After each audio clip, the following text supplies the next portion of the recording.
भाई श्री दीपेंद्र हुड्डा जी, सतपाल ब्रह्मचारी जी, आदरणीय उदयभान जी, आप सबका बहुत बहुत स्वागत है। मैं अनुरोध कर रहा हूं भाई इंदुराज नरवाल जी से और आदरणीय जगबीर मलिक जी से, जो दोनों प्रत्याशी हैं, वो अपनी तरफ से स्वागत करेंगे।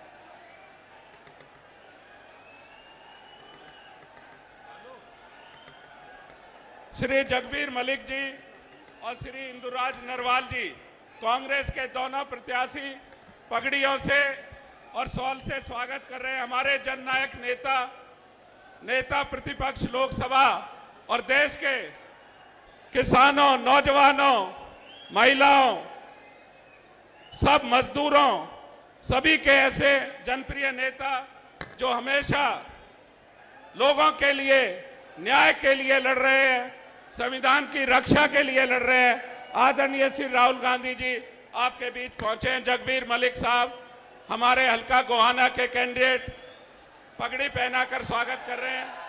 भाई इंदुराज नरवाल जी हमारे बड़ौदा के हल्के के कैंडिडेट, स्वागत कर रहे हैं।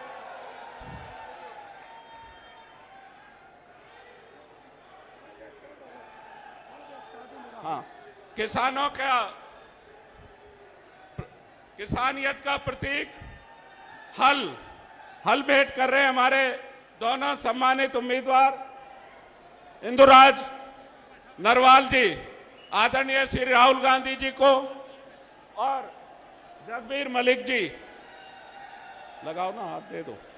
जगबीर मलिक जी, ये दूसरा हल। अच्छा,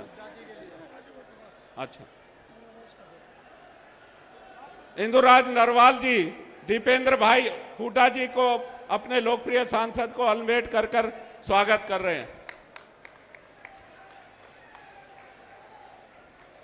आप सबका बहुत बहुत धन्यवाद है। एक जोर से नारा आदरणीय श्री दीपेंद्र हुड्डा जी को चदर भेंट करते हुए मैं एक जोरदार नारे के साथ, कांग्रेस पार्टी, कांग्रेस पार्टी, जननायक श्री राहुल गांधी। और 5 अक्टूबर को क्या हो रहा है भाई? बीजेपी, कांग्रेस, कांग्रेस।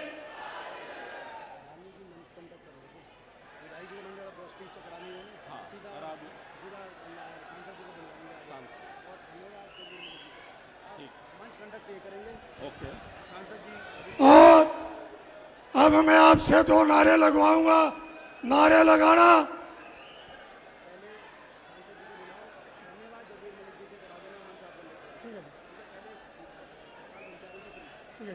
मैं नारे लगवाऊंगा, आप नारा लगाना जोर से। Rahul Gandhi, Rahul Gandhi, Congress party, Congress party, Deepender Hooda, Deepender Hooda. और अब मैं निवेदन करूंगा कि हमारे सोनीपत से सांसद सतपाल जी ब्रह्मचारी जी आए और आपको संबोधित करें। सतपाल जी ब्रह्मचारी। कांग्रेस पार्टी, राहुल गांधी, दीपेंद्र हुड्डा। परम सम्मानित आज के मुख्य अतिथि, भारत के शेर, लोकसभा में मजबूत आवाज, देश की आवाज, जिनसे मोदी, अमित शाह और राजनाथ सिंह जैसे नेता, जिस दिन आपका उद्बोधन था पहले दिन भारत की लोकसभा में, आपने देखा होगा शेर की तरह संविधान पर बात हो, देश की तरक्की पर बात हो, देश के अन्य कामों पर बात हो, तो आपने स्वयं देखा है हमारे भारत के शेर राहुल गांधी जी को, और आपकी हिम्मत नहीं थी। कभी देश का प्रधानमंत्री उठता था, कभी देश का गृह मंत्री उठता था, कभी देश का विदेश मंत्री खड़ा होता था। तो भाई राहुल गांधी जी देश के प्रधानमंत्री बनेंगे। कांग्रेस जल्दी आ रही है। और हरियाणा में हमारे नौजवान साथी, रोहतक से एमपी, हरियाणा की मजबूत आवाज श्री दीपेंद्र हुड्डा जी ने जो कांग्रेस के लिए हरियाणा में क्रांति लाई है, हमारे नेता राहुल जी के निर्देश पर आज हरियाणा कांग्रेस में है। मैं धन्यवाद करना चाहता हूं हमारे माननीय श्री राहुल गांधी जी का, श्री दीपेंद्र हुड्डा जी का, और आपसे एक अपील करना चाहता हूं, श्री हमारे चौधरी छठी बार विधायक बनेंगे, चौधरी जगबीर मलिक जी को जिताएं, इंदुराज भालू को बड़ौदा से विजय बनाएं। निश्चित तौर पे हरियाणा में मजबूत कांग्रेस की सरकार बनेगी। मैं माननीय राहुल जी से कहना चाहता हूं, आपके नेतृत्व में जो भारत जोड़ो यात्रा निकली थी, ये उसी का नतीजा है। मान्यवर, आपने जो संघर्ष किया, 4000 किलोमीटर की यात्रा की, उसी निर्देश पर आपके हमारे नौजवान दीपेंद्र हुड्डा जी ने भाजपा से हिसाब मांगो यात्रा के तहत आपके पद चिन्हों पर चलते हुए हरियाणा में कांग्रेस की सरकार बनेगी। मैं कांग्रेस को और भाई हाई कमान को बधाई देना चाहता हूं। मेरे जैसे व्यक्ति को 24 दिन में मान्यवर आपने एमपी बनाया। मैं सभी जनता का भी आभार व्यक्त करता हूं और अपने नेताओं को प्रणाम करना चाहता हूं। राहुल गांधी, सोनिया गांधी, प्रियंका गांधी, मल्लिकार्जुन खड़गे, हमारे नेता चौधरी भूपेंद्र हुड्डा, उदय भान, जय हिंद, जय कांग्रेस। और अब मैं पहले बुलाऊं, आपने जयकारे लगाने हैं हमारे दीपेंद्र हुड्डा की, दीपेंद्र हुड्डा की, हमारे मेरे भगवान के स्वरूप 5 बार के सांसद दीपेंद्र हुड्डा जी आए और हमको संबोधित करने का काम करें। दीपेंद्र हुड्डा जी।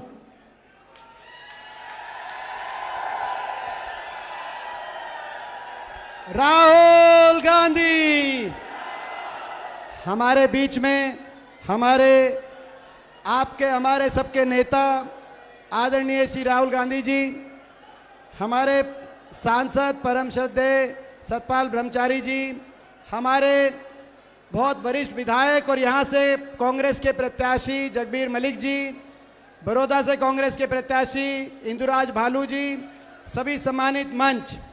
सबसे पहले मैं इस धरती पर, हमारे इस इलाके में पहुंचने पर जन जन की आवाज और भारतवर्ष के संघर्ष के प्रतीक राहुल गांधी जी का बहुत बहुत स्वागत करता हूं। आप सबकी तरफ से स्वागत करता हूं।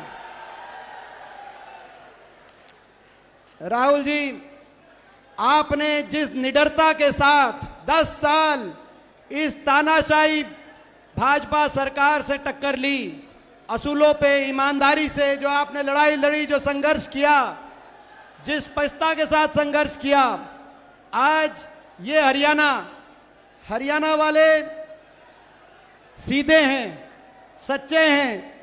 हरियाणा वाले ठगे जाते हैं। लोग, बड़े बड़े लोग आकर हमें ठग के चले जाते हैं।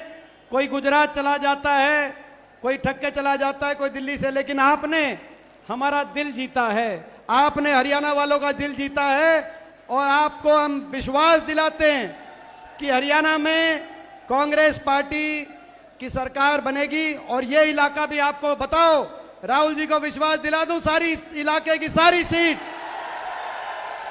एक एक सीट राहुल जी आपकी सच्चाई पे, आपकी ईमानदारी पे, आपके संघर्ष पर एक एक सीट कांग्रेस की झोली में डालने का ये हमारा इलाका करेगा। क्योंकि बीजेपी ने बहुत नुकसान कर दिया हमारे हरियाणा का। आज देश में नंबर 1 बन गया हरियाणा, बेरोजगारी में देश में नंबर 1, महंगाई में देश में नंबर 1, अपराध में देश में नंबर 1, नशे में देश में नंबर 1 बना गया हरियाणा। आपस भाई को भाई से उलझा दिया। लेकिन हमारा भी नारा है, ये तोड़ेंगे और हम जोड़ेंगे, ये तोड़ेंगे और हम जोड़ेंगे। इस विचारधारा के साथ 36 बिरादरी, हर धर्म कदम से कदम मिलाकर एक उज्जवल भविष्य हरियाणा की तरफ आगे बढ़े।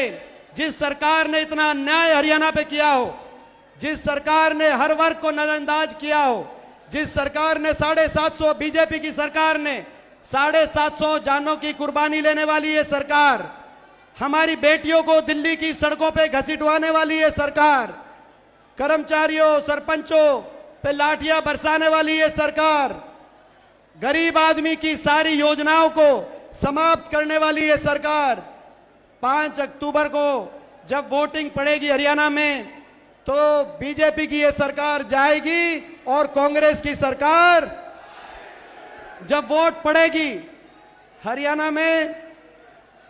ये राहुल जी हरियाणा को कच्ची नौकरी की राजधानी बना दिया। ये जो आप देख रहे हैं, कच्ची नौकरी की राजधानी बना दिया हरियाणा को। पक्की सरकारी नौकरी समाप्त कर दी हरियाणा से बीजेपी सरकार ने। 1.5 लाख बच्चों को कौशल निगम से और सीडीपीएलओ के माध्यम से बिना रिजर्वेशन, बिना पेंशन, कच्ची नौकरियों में हरियाणा के नौजवानों का शोषण किया जा रहा है।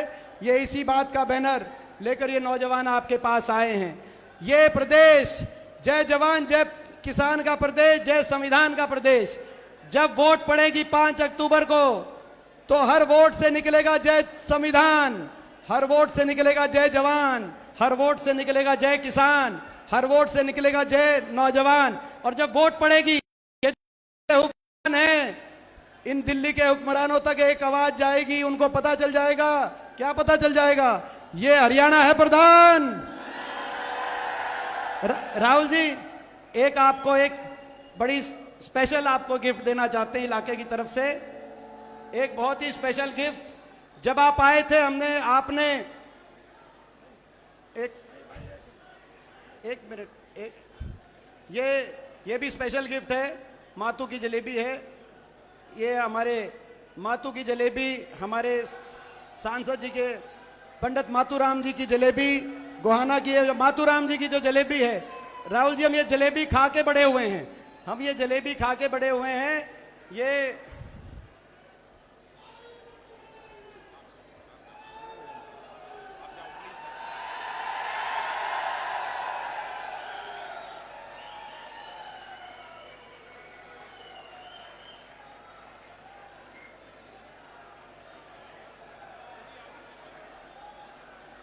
ये हमारा कल्चर है राहुल जी। ये पंडित मातूराम जी की जलेबी हम लोग बचपन से खा। एक स्पेशल गिफ्ट और इस इलाके की, आप आए थे यहाँ पर, आपने हमारी खेती किसानी देखी थी और आपने खेत में जीरी लगाई थी जी। वो जीरी अब चावल का रूप धारण हो गया और वो जो उस खेत का चावल का कट्टा, राहुल जी मलिक साहब एक मिनट, जिस खेत में आपने जीरी लगाई थी राहुल जी, वो चावल अब चावल का कट्टा बन गया। उस खेत का जमींदार हमारा भाई संजय, और ये जो चावल लेकर जिस वो खेत में आपने जीरी लगाई थी, ये आपको भेंट कर रहे हैं हमारे भाई संजय।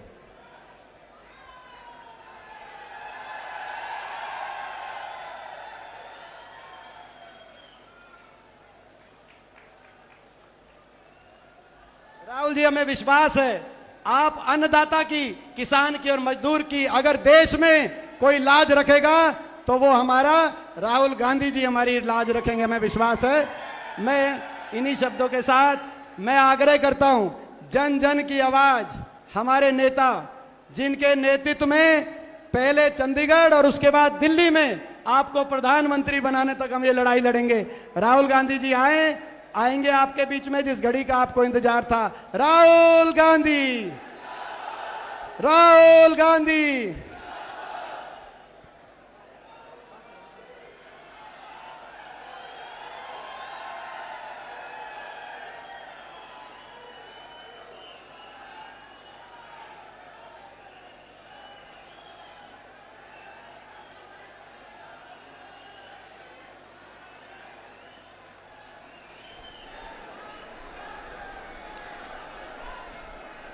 दीपेंद्र हुड्डा, सतपाल ब्रह्मचारी जी, स्टेज पे कांग्रेस पार्टी के सीनियर नेता, हमारे प्यारे कार्यकर्ता जिनको मैं टाइगर कहता हूं, शेर कहता हूं,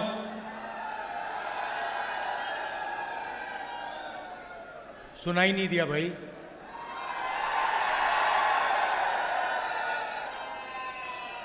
अब काफी साल हो गए मैं राजनीति में हूं और मैं आरएसएस का जो आदमी होता है और जो कांग्रेस का कार्यकर्ता होता है उसमें जो फर्क होता है 1 सेकंड में पहचान लेता हूं। मुझे दिखते ही पता लग जाता है ये कांग्रेसी है या फिर ये आरएसएस बीजेपी का आदमी है। आप जानते हो पता है कैसे लगता है? पता कैसे लगता है जानते हो? ये स्टेज देखो आप, ये देखो इनके चेहरे देखो, ये सब मुस्कुरा रहे हैं। ऐसे ही हमारे कार्यकर्ता होते हैं, 24 घंटा आपको खुश दिखेंगे, चेहरे पे मुस्कान दिखेगी। और बीजेपी के नेता, बीजेपी के कार्यकर्ता ऐसे होते हैं, 24 घंटा वो ऐसे रहते हैं। आप इनके चेहरे देखो, मोदी जी का चेहरा देखो, राजनाथ सिंह जी का देखो, मोहन भगवत जी का देखो, इनके सब कार्यकर्ताओं का चेहरा देखो, वो ऐसे देखेंगे।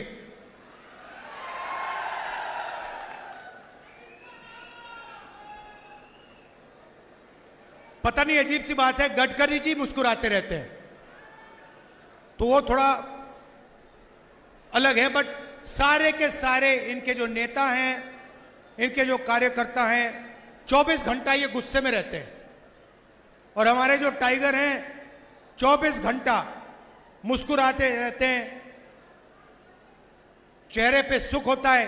अच्छा, अंदर दर्द हो, अंदर दुख हो, मगर चेहरे पे दुख नहीं दिखेगा, डरते किसी चीज से नहीं है। यह कांग्रेस पार्टी का कार्यकर्ता है, आप जानते हो। अच्छा, कुछ साल के लिए बीजेपी वालों ने आक्रमण किया, थोड़े से जो कांग्रेसी डर गए, वो भाग गए, आपने देखा होगा। मगर ये लोग नहीं डरे, किसी से नहीं डरे, आप भी नहीं डरे। तो कांग्रेस का कार्यकर्ता खुश रहता है, जनता की आवाज सुनता है और डरता किसी से नहीं। इसीलिए मैं उसे टाइगर कहता हूं, शेर। और हमारी शेरनियां भी दिख रही हैं यहां पे। भाई और बहनों, लड़ाई इसकी है। ये संविधान जो है ये अंबेडकर जी की देन है, महात्मा गांधी जी की देन है, और इसी के लिए कांग्रेस पार्टी लड़ी थी। कांग्रेस के हजारों कार्यकर्ता इसके लिए मरे हैं। और आज यही सवाल है, सवाल यह है, बीजेपी इसको खत्म करना चाहता है। जो भी वो करते हैं इसको कमजोर करने के लिए करते हैं, चाहे वो अदानी की मदद हो, अग्निवीर योजना हो, जो भी इनका काम है ये इसको कमजोर करने का काम करते हैं। और जो भी हम करते हैं, चाहे कॉन्स्टिट्यूशन की रक्षा, चाहे मनरेगा हो, भोजन का अधिकार हो, किसानों का कर्ज माफ हो, जो भी हम करते हैं हम इसकी रक्षा करने के लिए करते हैं। यह फर्क है। वो चाहते हैं कि अंबेडकर जी की मूर्ति रह जाए, अंबेडकर जी की मूर्ति के सामने वो हाथ जोड़ते हैं, मगर फिर 24 घंटे जो अंबेडकर जी का सपना था उसको नष्ट करने में, खत्म करने में लगा देते। लड़ाई इसी बात की है। और आज मैं आपको यही बताने आया हूं कि राजनीतिक लड़ाई आज हिंदुस्तान में विचारधारा की लड़ाई है। यहां पे दो विचारधाराओं की लड़ाई है। एक आरएसएस बीजेपी जो इसको खत्म करना चाहते हैं, जो जाति जनगणना नहीं चाहते हैं, जो रिजर्वेशन को खत्म करना चाहते हैं, और दूसरी तरफ कांग्रेस पार्टी जो इसकी रक्षा करती है, मर जाएगी मगर इसकी रक्षा करेगी। जिन्होंने आपको रिजर्वेशन दिया, जो रिजर्वेशन को 50% से आगे बढ़ाने का काम करने जा रही है, और जो जाति जनगणना का वायदा करी है और पूरा करेगी उस वायदे को। तो लड़ाई इन दोनों शक्तियों के बीच में है। और हरियाणा इस लड़ाई में, इस बड़े युद्ध में एक युद्ध है। अभी आपने मुझे जलेबी दी, कहां है जी, लाइए वो।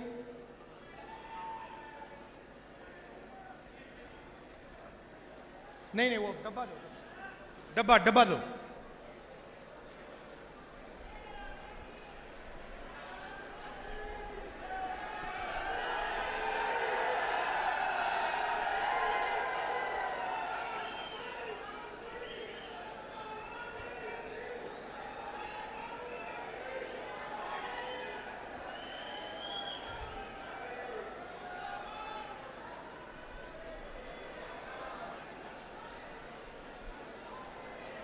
सॉरी थोड़ा टाइम लग रहा है।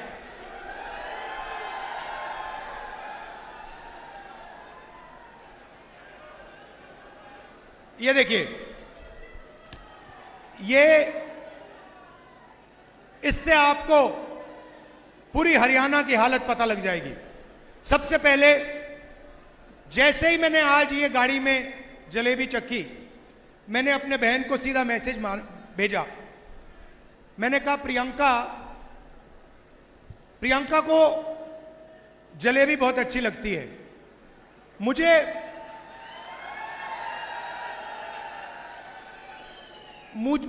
आमतौर से दूसरी मिठाई अच्छी लगती है, मगर जैसे मैंने ये जलेबी चखी, मैंने प्रियंका को सीधा मैसेज मारा। मैं पढ़ लेता हूं जो मेरे फोन पे है। मैंने कहा, प्रियंका, आज मैंने अपनी लाइफ में सबसे अच्छी जलेबी खाई है। लिखा है यहां पे कि मैंने अपनी जिंदगी में सबसे अच्छी जलेबी आज खाई है। मैं तुम्हारे लिए आज शाम एक डब्बा लाने जा रहा हूं। अब इसमें हरियाणा के एक व्यक्ति का खून पसीना है। पूरा कॉन्सेप्ट उन्होंने बनाया, सालों से ये काम कर रहे हैं। फैक्ट्री में एक दिन 10,000, 20,000, 30,000, 50,000 लोग काम कर सके।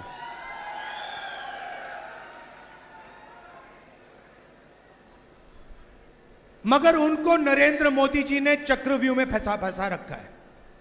जैसे यहां पे महाभारत में, कुरुक्षेत्र में अभिमन्यु को फंसाया गया था, वैसे ही इन्हीं को, मथुराम जी को चक्रव्यूह में फंसाया गया है। कैसे फंसाया? सबसे पहले नोटबंदी, उसके बाद गलत जीएसटी, उसके बाद अरबपतियों को, 2-3 अरबपतियों को बैंक का सारा पैसा पकड़ा दिया। अगर आप इनसे जाके पूछेंगे कि भैया बैंक से आप पैसा मांग सकते हो, लोन ले सकते हो, और मशहूर आदमी है, अगर आप इनसे पूछोगे ये कहेंगे नहीं भैया, बैंक हमें कर्जा नहीं देगा। बैंक तो हिंदुस्तान में आज अदानी और अंबानी को ही पैसा दे सकता है।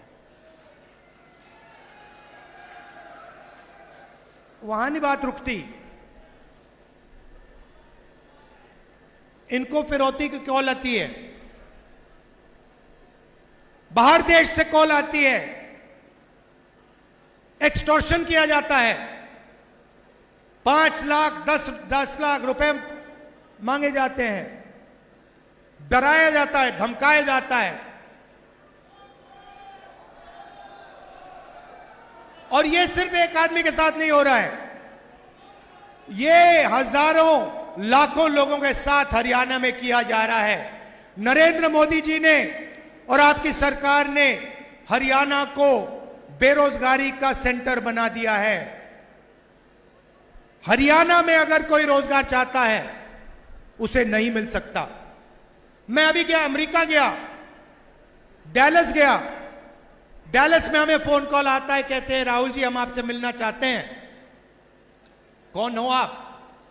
हम हरियाणा के युवा हैं। सॉरी, मुझे अभी बताया गया मथुराम जी को 2 करोड़ रुपए की फिरौती की कॉल आई थी। तो डैलस गया, डैलस में मुझे कहते हैं भैया हम आपसे मिलना चाहते हैं। आप कौन हो? हम हरियाणा के युवा हैं। डैलस में क्या कर रहे हो? हरियाणा से हम भाग के गए हैं। क्यों गए? हरियाणा में रोजगार नहीं है, हरियाणा में महंगाई है, हरियाणा में हम अपना सपना पूरा नहीं कर सकते, इसीलिए हम अमेरिका गए। कैसे गए? खेत बेचकर, 50 लाख रुपए देकर, कर्जा लेकर गए। कहां से गए? दिल्ली से इस्तांबुल, इस्तांबुल से कजाकिस्तान, कजाकिस्तान से साउथ अमेरिका, साउथ अमेरिका से सूरीनाम, सूरीनाम से पनामा, पनामा के जंगलों से निकलकर हम अमेरिका गए। अभी तक हमें नहीं मालूम कि हमें वापस भेजा जाएगा या नहीं। क्यों गए? करने को कुछ नहीं है। किस रेट पे आपने कर्जा लिया? 2 रुपए प्रति महीना। मैंने उनसे पूछा भाई बताओ, 30 लाख रुपए आपने दे दिए, 50 लाख रुपए आपने दे दिए अमेरिका जाने के लिए, हरियाणा में आपने छोटा सा बिजनेस क्यों नहीं खोला? हरियाणा में आपने दुकान क्यों नहीं खोली? हरियाणा में आपने छोटी फैक्ट्री क्यों नहीं खोली? उन्होंने मुझे कहा राहुल जी हरियाणा में छोटी फैक्ट्री, छोटा बिजनेस सफल हो ही नहीं सकता, इसलिए हम अमेरिका गए हैं। उसके बाद कहते हैं राहुल जी एक काम कीजिए हमारे लिए। मैंने कहा क्या? कहते हैं राहुल जी हम अपने परिवार से नहीं मिल सकते, 10 साल के लिए हम अमेरिका में फंसे हैं। अगर हमारे पिता की मृत्यु होती है, माता जी की मृत्यु होती है, हम अंतिम संस्कार तक नहीं करवा सकते। हमें वीडियो फोन पर अपने पिता माता का अंतिम संस्कार करना पड़ता है। सच्चाई है, यह हालत है हरियाणा की। राहुल जी आप जाइए, हमारे परिवारों से मिलिए और उन्हें कहिए कि हम ठीक हैं। मैंने कहा भैया आप वीडियो कॉल पे तो बात करते हो, मेरे जाने की क्या जरूरत है? कहते नहीं राहुल जी, वो हमारी बात मानते नहीं हैं, वो सोचते हैं कि हम झूठ बोल रहे हैं। आप जाके उन्हें बताइए कि हम ठीक हैं, हम अकेले हैं, सपना पूरा करने के लिए आए हैं, मगर ठीक है। तो मैं वापस गया, सुबह सुबह करनाल गया, 20-25 परिवारों से मिला। अजीब सी बात है, वीडियो कॉल पर, कंप्यूटर पर, एक तरफ अमेरिका में हरियाणा के युवा, हरियाणा के भविष्य अमेरिका में बैठे हैं क्योंकि उनको हरियाणा में रोजगार नहीं मिल सकता, दूसरी तरफ उनके परिवार। बातचीत चल रही थी, मैं सवाल पूछ रहा था। एक मां मुझे बता रही थी कि उसके बेटे को हर रोज अमेरिका में कोई आके पीटता है, एक्सीडेंट हो गया उसका, पेट की सर्जरी हुई, चल नहीं पाता है, खा नहीं पाता है, वो उसको देख नहीं पाई, मिल नहीं सकती उससे, और जब ये बातचीत कर रहे हैं एकदम से एक चीख उठती है। चिल्लाता हुआ बच्चा भागता है कंप्यूटर के पास, कंप्यूटर को ऐसे पकड़ता है, चिल्लाता है, पापा पापा पापा वापस आओ, वापस आओ पापा, वापस आओ। पापा देखते हैं उसको, मुस्कुराते हैं। रोना चाहता है क्योंकि वो अपने बच्चे को 10 साल के लिए नहीं देखेगा। मगर हरियाणा के लोगों के जैसे, कांग्रेस के हमारे जो कार्यकर्ता है वैसे, दिल के अंदर दर्द है मगर चेहरे पे आंसू नहीं दिखेंगे, चेहरे पे मुस्कान नहीं दिखेगी। वैसे ही वो युवा रोते हुए बच्चे को कहता है, बेटा घबराओ मत, सब कुछ ठीक है, वापस आ जाऊंगा। अपने बच्चे से उसको झूठ बोलना पड़ता है, वापस नहीं आएगा, 10 साल के लिए वापस नहीं आ सकता है। बीजेपी की सरकार की देन है, नरेंद्र मोदी जी की देन है। ऐसा हरियाणा हमें नहीं चाहिए। यहां पे अदानी जी के लिए, अंबानी जी के लिए, अरबपतियों के लिए सब कुछ होता है। आप अग्निवीर योजना की बात करते हो, अग्निवीर योजना का क्या मतलब है? नाम दे रखा, बड़ा सुंदर नाम दिया है, अग्निवीर। इस योजना का एक ही लक्ष्य है कि जो पहले हिंदुस्तान के जवानों के जेब में पैसा जाता था, पेंशन का पैसा जाता था, कैंटीन का पैसा जाता था, जब वो शहीद होते थे उनको जो कॉम्पेंसेशन मिलती थी, अग्निवीर उस पैसे को छीनने का तरीका है। नाम दिया, बड़ा सुंदर नाम दिया है, मोदी जी ने सोच के दिया है। देशभक्ति की भावना है, उससे खिलवाड़ करने का यह नाम है। उसको अग्निवीर योजना नहीं देना चाहिए नाम, उसका सच्चा नाम है अदानी योजना। उसका लक्ष्य है कि हिंदुस्तान की डिफेंस का बजट जो जवानों की ट्रेनिंग में जाता था, उनकी पेंशन में जाता था, उनके शहीद दर्ज में जाता था, उनकी कैंटीन में जाता था, वो पैसा डाइवर्ट करके अदानी जी के जेब में चला जाए। आप जाइए, गूगल पे जाइए, आज शाम मीटिंग के बाद जाइए, अदानी डिफेंस कंपनी का नाम लिखिए गूगल पे, उस पे आपको हथियार दिखेंगे, ड्रोन दिखेंगे, कारतूस दिखेंगे, राइफल दिखेगी, असॉल्ट राइफल दिखेगी, पिस्तौल दिखेगी, सब दिखेगी। एक भी हथियार अदानी ने नहीं बनाया है। सारे के सारे हथियार इजरायली कंपनी और अमेरिकन कंपनियों ने बनाए हैं। अदानी जी का लेबल है। जैसे अग्निवीर योजना लेबल दिया है, वैसे ही वहां पे अदानी डिफेंस लेबल दिया है। अदानी डिफेंस सिर्फ इजरायली हथियार हिंदुस्तान में बेचने का काम करता है, अमेरिकन हथियार हिंदुस्तान में बेचने का काम करता है। अग्निवीर से जवानों का पैसा छीना और अदानी डिफेंस के माध्यम से जवानों का पैसा अदानी जी के जेब में डाला। यही सिस्टम चल रहा है। चमकते हुए लेबल हैं, अग्निवीर, अदानी डिफेंस, ये सब खोखले हैं। एक ही सच्चाई है, हिंदुस्तान में गरीबों का पैसा अरबपतियों के जेब में डालना है। कैसे डालना है, किस प्रकार डालना है, यह है नरेंद्र मोदी का काम। काले कानून लाए, 3 किसानों के खिलाफ कानून लाए, स्टेट से कहा कि किसानों को फायदा होगा। देश के सारे किसान सड़क पे आ गए। अगर किसानों के फायदे के कानून थे तो किसान सड़क पे क्यों उतरे? क्योंकि हिंदुस्तान के हर किसान को मालूम था कि ये जो काले कानून हैं, ये अदानी और अंबानी जैसे लोगों की मदद करने के कानून हैं। ये हमारा धन, हमारी मेहनत को छीनने के कानून है।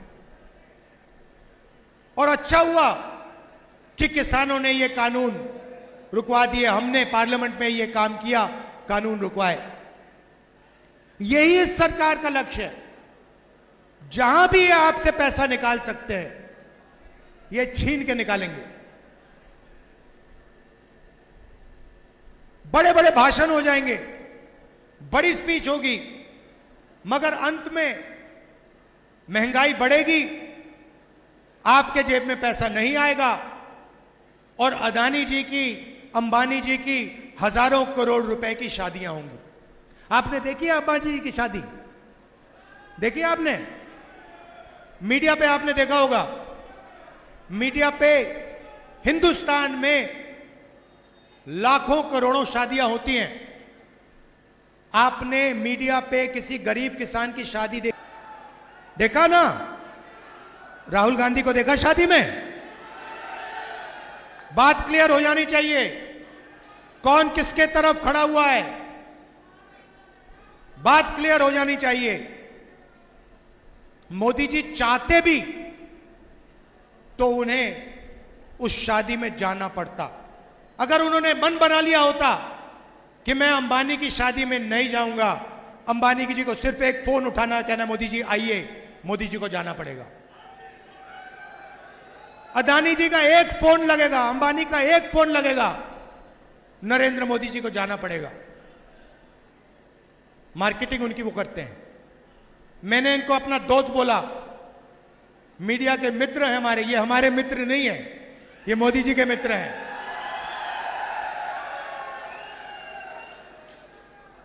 मुद्रा पोर्ट में 3000 किलो हेरोइन पकड़ा जाता है।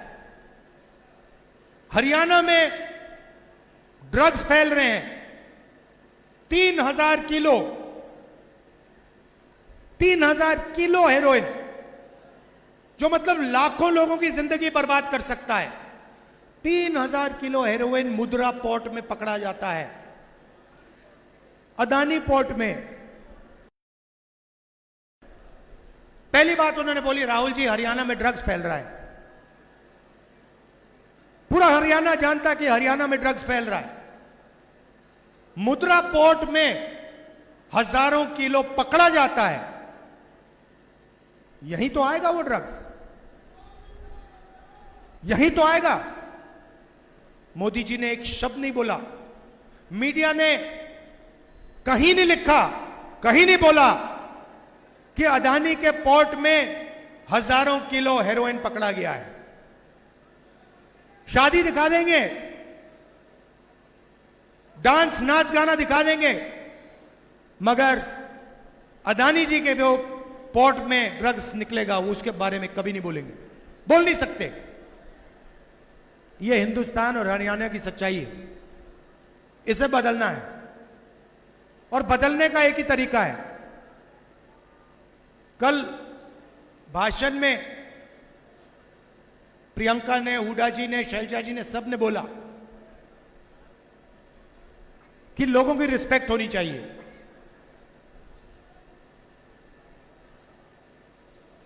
इज्जत होनी चाहिए, सही बात है, सबकी रिस्पेक्ट होनी चाहिए, सबकी इज्जत होनी चाहिए।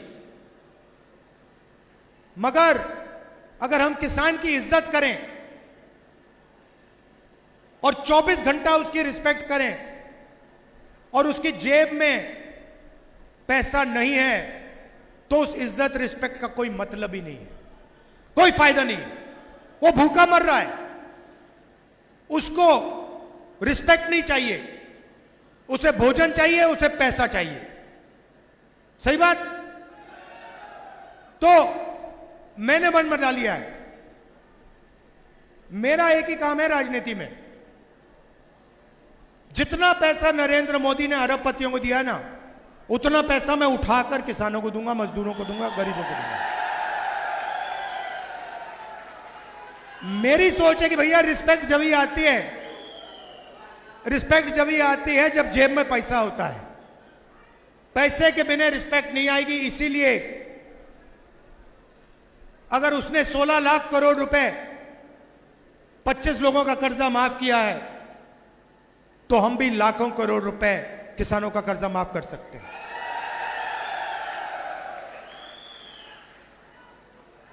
हरियाणा में मैंने कहा बड़े युद्ध में ये छोटा युद्ध है। हरियाणा में हम शुरुआत कर रहे हैं महिला शक्ति योजना। 2000 रुपए हर महीने हरियाणा की महिलाओं के बैंक अकाउंट के अंदर। आप आज 1200 रुपए का सिलेंडर खरीदते हो, चुनाव के बाद उसका दाम 500 रुपए होगा, 700 रुपए आपके जेब के अंदर एक्स्ट्रा। 2 लाख सरकारी रोजगार खाली पड़े हैं। नरेंद्र मोदी जी ने अरबपतियों को कॉन्ट्रैक्ट में दे रखे हैं, ठेकेदारी प्रथा चला रखी है। 2 लाख युवाओं को हरियाणा में कांग्रेस पार्टी की सरकार परमानेंट जॉब देने जा रही है। और भाइयों और बहनों, एक बात अच्छी तरह समझ लो, ये जो नौकरियां हैं, 2 लाख नौकरियां हैं, ये 36 बरादरियों को मिलने वाली हैं। हरियाणा में 36 बरादरियों को न्याय के साथ ये 2 लाख नौकरियां दी जाएंगी। ये परमानेंट नौकरियां होंगी। किसान को हम एमएसपी की गारंटी देंगे, और जो धान है जो आपका अभी खरीदा नहीं जा रहा है, चुनाव के एकदम बाद जो नई सरकार आएगी आपका धान एकदम खरीदना शुरू कर देगी। 300 यूनिट बिजली फ्री में, और जैसे हमारा राजस्थान का प्रोग्राम था 25 लाख रुपए का हेल्थ इंश्योरेंस। किडनी का ऑपरेशन कराना हो, दिल का ऑपरेशन कराना हो, कैंसर हो, प्राइवेट अस्पताल में आपको 25 लाख रुपए तक मिलेंगे इलाज करवाने के लिए। भाई और बहनों, हिंदुस्तान में पैसे की कोई कमी नहीं है। लोग कहते हैं हिंदुस्तान में गरीबी है। हिंदुस्तान गरीब नहीं है, हिंदुस्तान के लोग गरीब हैं। हिंदुस्तान में 30-25 अरबपति हैं, लाखों करोड़ रुपए पड़ा है उनके पास। हिंदुस्तान गरीब नहीं है, हिंदुस्तान की जनता गरीब है। हिंदुस्तान का किसान गरीब है, हिंदुस्तान का मजदूर गरीब है, मगर पैसे की कोई कमी नहीं है। पैसा इधर पड़ा हुआ है, बस पैसा ठीक से बांटना है। और इतना मुश्किल भी नहीं है, इतना मुश्किल नहीं है, आसानी से किया जा सकता है। तो यह मैं आपसे कहना चाहता था, हरियाणा देश को रास्ता दिखाने वाला प्रदेश है। आप आज आप क्राइम में नंबर 1 पे हो, क्राइम पे नंबर 1 पे हो, बेरोजगारी में नंबर 1 पे हो। आपको रोजगार में नंबर 1 होना चाहिए। आपको रास्ता दिखाना चाहिए, देश को रास्ता दिखाना चाहिए, और आप दिखाते थे। पहले सारा का सारा देश हरियाणा की ओर देखता था, कहता था देखो हरियाणा में कैसा विकास हो रहा है। सही बात है, पूरा देश कहता था देखो हरियाणा में देखो क्या हो रहा है। वो हरियाणा हमें वापस चाहिए, सेफ हरियाणा, सुरक्षित हरियाणा, प्रगति वाला हरियाणा। ये हम करवा के दिखाएंगे। आखिरी बात, लड़ाई 2 विचारधाराओं के बीच में है। एक तरफ कांग्रेस पार्टी कहती है कॉन्स्टिट्यूशन, संविधान की रक्षा, दूसरी तरफ बीजेपी कहती है इसको खत्म करो। लड़ाई इन दोनों के बीच में है, और बीच में आजकल बीजेपी के ABCDEF टीम पड़ी हुई है। अलग अलग पार्टियां घूम रही हैं, वो सारे के सारे बीजेपी के सपोर्टर हैं, सारे के सारे बीजेपी के सपोर्टर हैं। एक तरफ कांग्रेस है, दूसरी तरफ बीजेपी है। कंफ्यूजन में मत आइए, कांग्रेस पार्टी का समर्थन कीजिए, बीजेपी को हराइए, और यहां पे 36 बरादरी की सरकार, प्रगति की, विकास की सरकार लाइए। जो हमारे टाइगर हैं, शेर हैं, शेरनियां हैं, आप हमारे लिए 24 घंटा लड़ते हो, अपना खून पसीना आप कांग्रेस पार्टी को दे देते हो, और शायद जितना कांग्रेस पार्टी को आपके लिए करना चाहिए शायद वो नहीं करती है, मगर तब भी आप बिना डरे बिना पूछे लगे रहते हो। इसके लिए मैं आपको दिल से धन्यवाद करना चाहता हूं। आप हमारी रीढ़ की हड्डी हो। आपने देखा, आप अपनी शक्ति नहीं पहचानते। मैं कांग्रेस कार्यकर्ताओं से कहता रहता हूं, भैया आप अपनी शक्ति नहीं पहचानते। पहले मोदी जी खड़े रहते थे, ऐसे भाषण होता था, कहते थे 56 इंच की छाती है। 56 इंच की छाती गायब कर दी कांग्रेस कार्यकर्ता ने। चेहरा देखा आपने मोदी जी का? आजकल रंग बदल गया बिल्कुल। वो पुराने मोदी जी जो थे ना, वो गायब हो गए। नए मोदी जी आए हैं। कांग्रेस पार्टी के कार्यकर्ता ने नरेंद्र मोदी को टाइट कर दिया। आप किसी से नहीं डरते, आप पीछे नहीं हटते, और आपने अंबेडकर जी, गांधी जी और आपने देश को यह कॉन्स्टिट्यूशन दिया है और इसकी रक्षा करनी है। आप सबका दिल से बहुत बहुत धन्यवाद। नमस्कार, जय हिंद।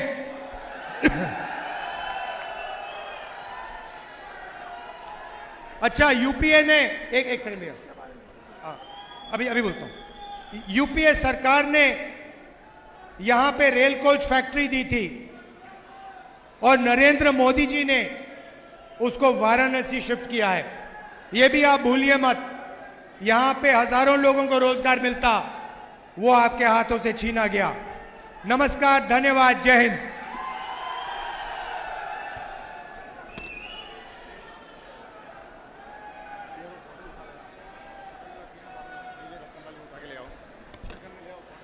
मैं राहुल जी का बड़ौदा और गोहाना की जनता से बोलो। मैं हमारे नेता राहुल गांधी जी से कहना चाहूंगा कि आपने हल्का बड़ौदा के मदीना गांव में जो जीरी लगाई, आज वो चावल के रूप में हम आपको देना चाहते हैं। राहुल गांधी जी,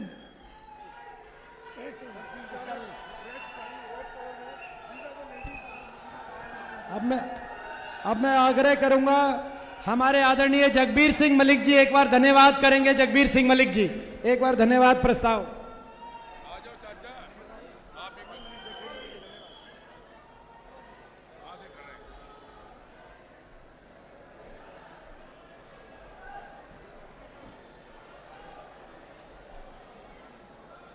हेलो, अब मैं गोहाना और बड़ौदा की जनता की तरफ से राहुल गांधी जी भावी प्रधानमंत्री का गोहाना में समय देने पर धन्यवाद करता हूं। जय हिंद, जय भारत, जय कांग्रेस।